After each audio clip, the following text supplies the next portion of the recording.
No civilians allowed on the training range. The colonel's voice cut through the dry Wyoming air like a blade. But the girl said nothing. She just raised her hand.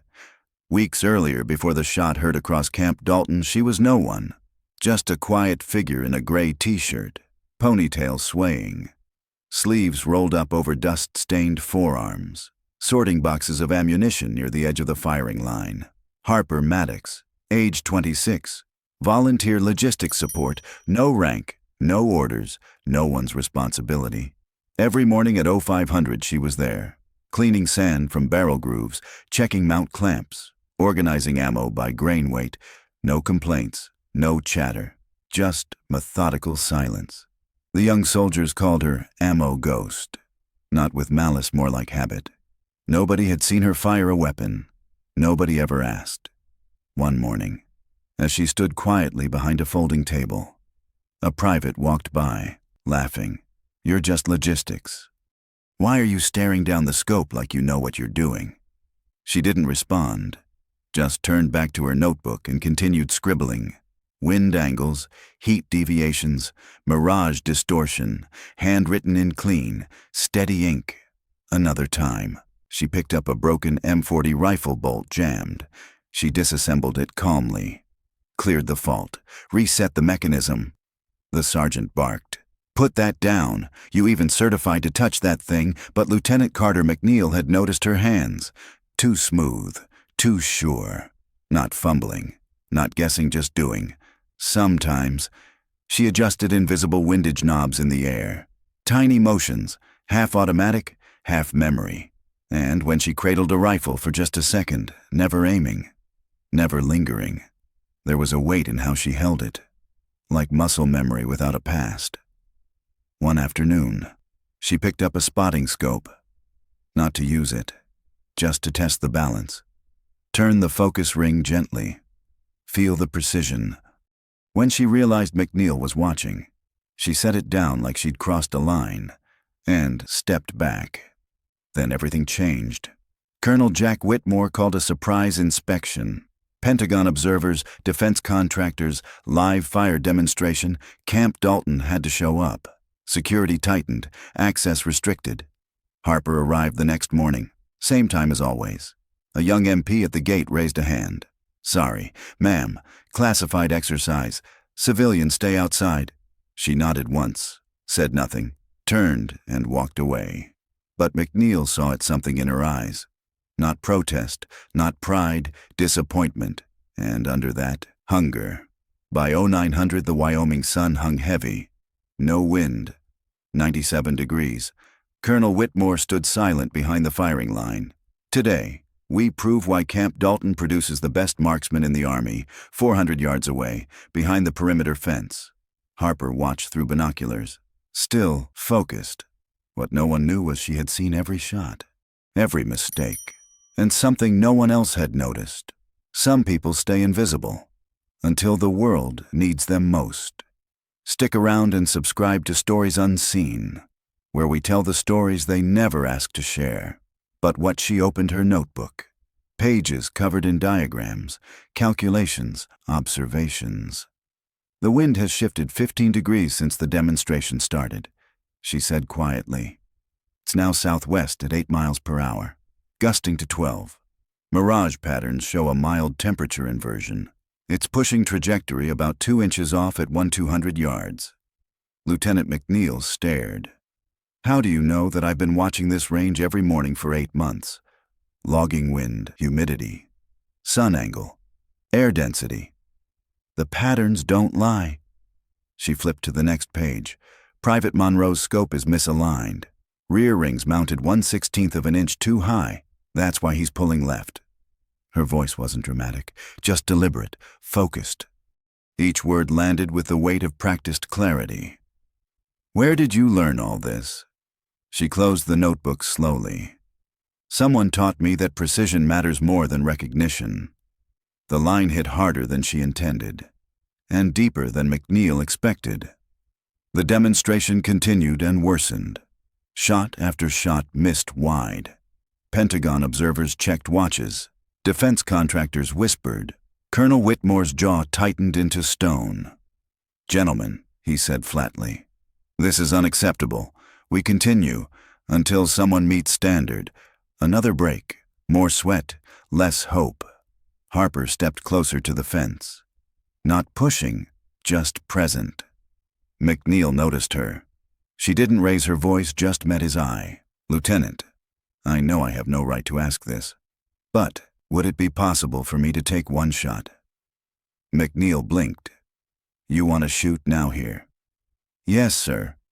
You think you can outshoot trained soldiers?" "I'm not trying to outshoot anyone. I've spent 8 months learning every inch of this range, its patterns, its timing, its temperament. I understand these conditions better than anyone standing out there." McNeil looked at her. Hard. There was no pride in her tone, no pleading either. Just something else, something like certainty. "What's your background?" She hesitated.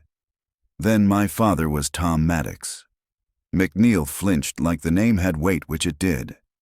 Tom Maddox, legendary Army sniper, Medal of Honor recipient, record holder for longest confirmed kill until 2016, the man who taught most of the Army's best how to shoot, died in a training accident when his daughter was 16. "You're Maddox's daughter." She nodded. "Everything I've done for the last 10 years has been building to this moment. Not to prove I can shoot, to prove I've earned the right to try." McNeil looked back at the line. Another recruit stepped up, already shaking. And in that second, McNeil made the call that would change everything. "Stay here," he said. "Let me talk to the colonel." "I've carried his lessons for 10 years, she said, waiting for the right moment to honor them. Lieutenant McNeil turned. Another soldier was stepping up to the firing line, already sweating, already defeated, and in that moment, McNeil made a decision that would change everything. "Stay here," he told Harper. "Let me talk to the colonel. Cease fire." A rare pause in the chaos. Colonel Jack Whitmore stood near the command tent, arms crossed, posture like reinforced steel. His face tightened as McNeil approached. "Sir, I have an unusual request." Whitmore didn't even look over. "This better be good." "Lieutenant, there's a civilian observer who believes she can demonstrate proper marksmanship under today's conditions." That made him turn. A civilian. His voice dropped, heavy with warning. "You want me to let a non-combatant fire on my range in front of Pentagon brass? After the embarrassment we've already suffered?" McNeil didn't flinch. "Sir, her name is Harper Maddox." Whitmore froze, just for a second. His expression didn't change, but the name hung in the air like a stopped breath. "Maddox," he repeated slowly. "As in Sergeant Tom Maddox?" "Yes, sir. His daughter." Silence. 30 seconds. Longer than necessary. Because that name carried weight. Tom Maddox, the sniper who had once saved his life. Afghanistan, 2003. Whitmore had been a young captain, pinned down by a Taliban marksman.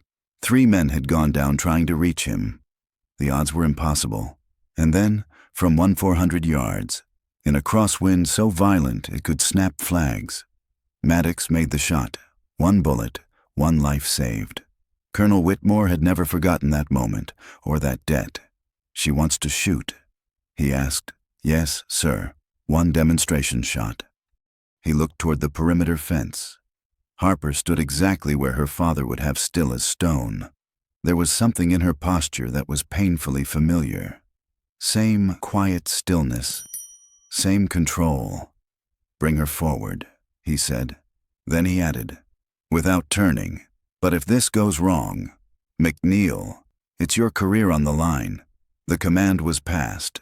Whispers moved faster than orders.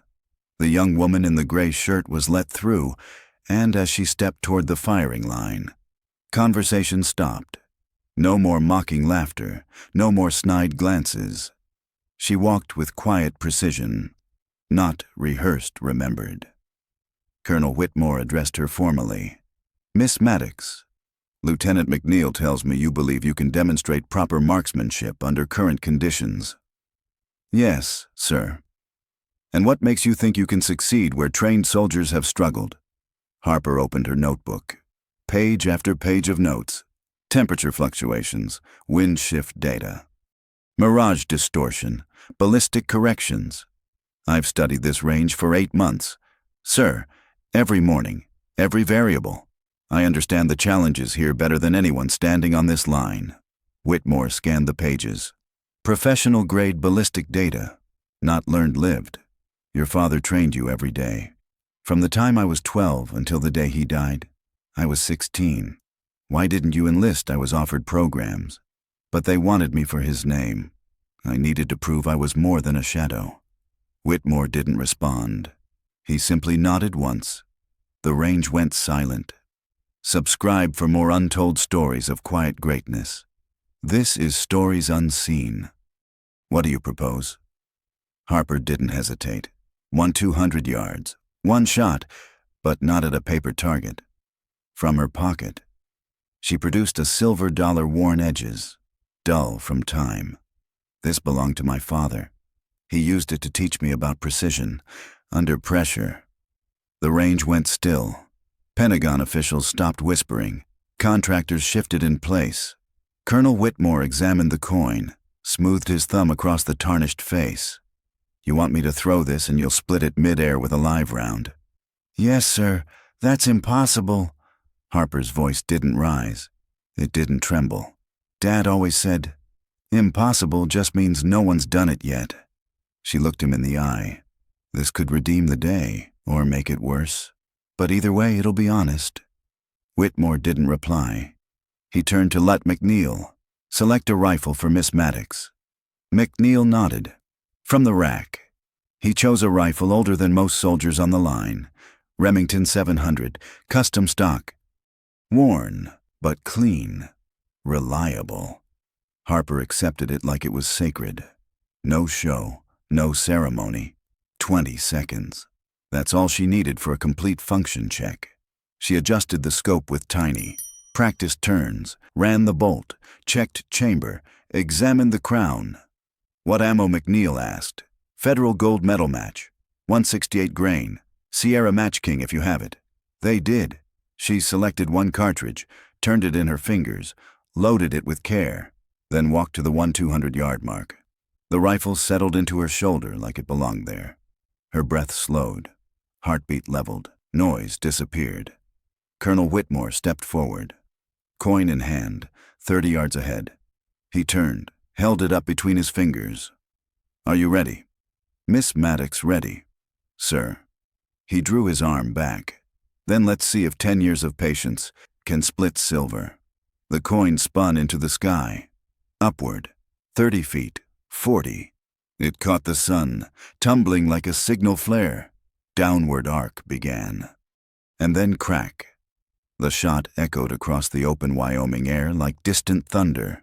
Dry, sharp, final for a second. Nothing moved. Then the silver dollar, no longer whole, fell in 2 perfect halves to the desert floor. Silence. 15 seconds of stunned stillness. Then Colonel Whitmore began to clap, slow, controlled, but growing, until the entire range was on its feet. Harper placed the rifle down carefully, hands steady, eyes full, tears slipping down her face. But she smiled. Whitmore picked up both halves of the coin. The break was clean, perfectly centered. Your father would be proud, he said. Then he removed his unit insignia, pinned it gently to her chest. You don't represent this unit. This unit represents you. The next morning, Harper didn't show up at 5-0. Her routine, kept without fail for 8 months, was broken. Lieutenant McNeil arrived to find a small box on his desk. Inside, one spent brass casing, Federal gold medal match. 168 grain Sierra Match King. Etched on the casing were 10 quiet words: honor needs no audience. Excellence speaks in whispers. There was a letter. Lieutenant McNeil. Thank you for giving me the chance I had spent years preparing for without knowing. Yesterday wasn't about proving I could shoot. It was about proving that 10 years of carrying my father's lessons had meaning. I'm leaving Camp Dalton not to escape attention, but because I've made peace with the question that's followed me since I was 16, Am I good enough to honor his memory? The answer is yes. Not because I split a coin at 200 yards, but because I spent 10 years learning discipline, patience, and precision without needing anyone to notice. The real lesson my father left me wasn't about shooting. It was about becoming the kind of person who does excellent work, especially when no one's watching. Sincerely. Harper Maddox Colonel Whitmore kept both halves of the silver dollar. Mounted them in a wooden frame on his office wall. The shot that proved impossible was just another word for unpracticed. Word spread faster than official reports. But the story stayed true. A quiet civilian had reminded an entire installation what excellence really looked like. 3 weeks later, Private Monroe approached McNeil. "Sir, we want to start something. The One-Shot Club." "What's it for?" "To remember not to judge capability until someone's given a fair shot, and to hold ourselves to Miss Maddox's standard." It started with 5 members. 6 months later, it had spread to 12 Army installations. They had 3 rules. 1. Give everyone one chance to prove themselves. 2. Excellence doesn't require an audience. 3. The person you underestimate may be the one who saves your life. McNeil was promoted to captain that year. He rewrote training policy, allowing logistics and support personnel to cross-train if they showed interest. 17 civilians took him up on it. 3 enlisted, 2 became instructors. 1 rewrote ballistic correction models that were later adopted Army-wide. No one knew where Harper went, until 2 years later, when Colonel Whitmore received a postcard from Montana. No message, just a photo of mountains and a return address from a precision rifle company. The lead designer was listed simply as Maddox. He wasn't surprised. In his final command report, Whitmore wrote, "Excellence is not always found where we expect it. The most valuable team members often contribute quietly, consistently, without seeking recognition. True marksmanship, like true leadership, is measured not by applause received, but by precision maintained when no one is watching." That report became required reading at the Army War College. But the legacy wasn't in a document. It lived in the people who'd seen it happen. The ones who watched one quiet woman prove impossible is just another word for unprepared. This world moves fast, judges loud, assumes quickly, but real excellence grows in silence, away from spotlights, until the moment it's needed most.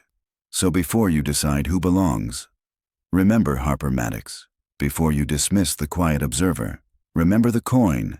And before you assume what someone can't do, give them their shot. Because the most powerful people are often the ones you notice least, until they take it. And when they do, the whole world listens. Thank you for watching.